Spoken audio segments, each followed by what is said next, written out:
let's dive into the world of milk steaming.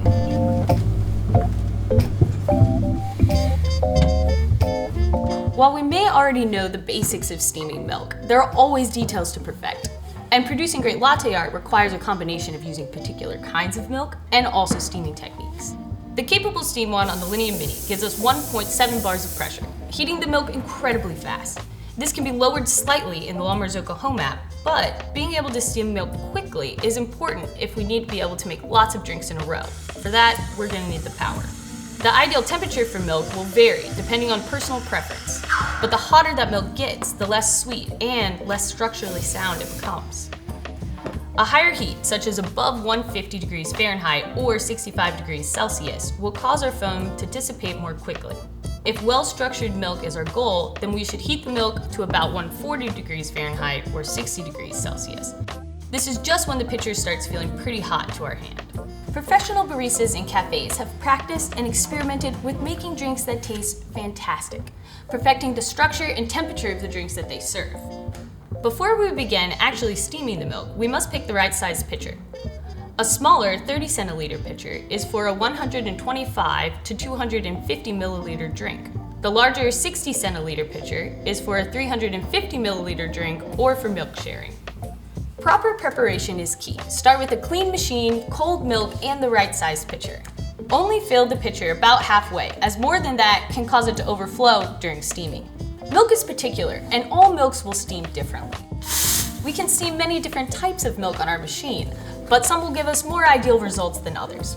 For example, whole milk creates a creamier microfoam due to its higher fat content. But a well-crafted barista blend of non-dairy milk can also achieve similar results. And some people even make their own alternative milks at home or in cafes that can be delicious and steam well. We might make slight variations to our process in special cases, but in general, it's all pretty much the same. Start by purging the steam wand to clear any condensation. Then insert the steam wand tip just below the milk surface and turn it on, keeping the wand to the side so that the milk spins while it heats. When the pitcher feels pretty hot, turn it off. Once the wand has been purged and clean, we can then pour our art. First, pour a small amount of milk around the espresso to create a base. Make sure to be a little higher from the espresso here, and then drop down as we get close to make our art. Let's pour a tulip. For this, we will make small, quick pours, each one stacked on top of the last. Pour a little faster here to help the textured part of the milk slide out onto the surface of the drink. And here's a few milk steaming pro tips. If a few larger bubbles show up in the finished milk, gently tap the pitcher on a flat surface to remove them and swirl the pitcher to keep the milk integrated.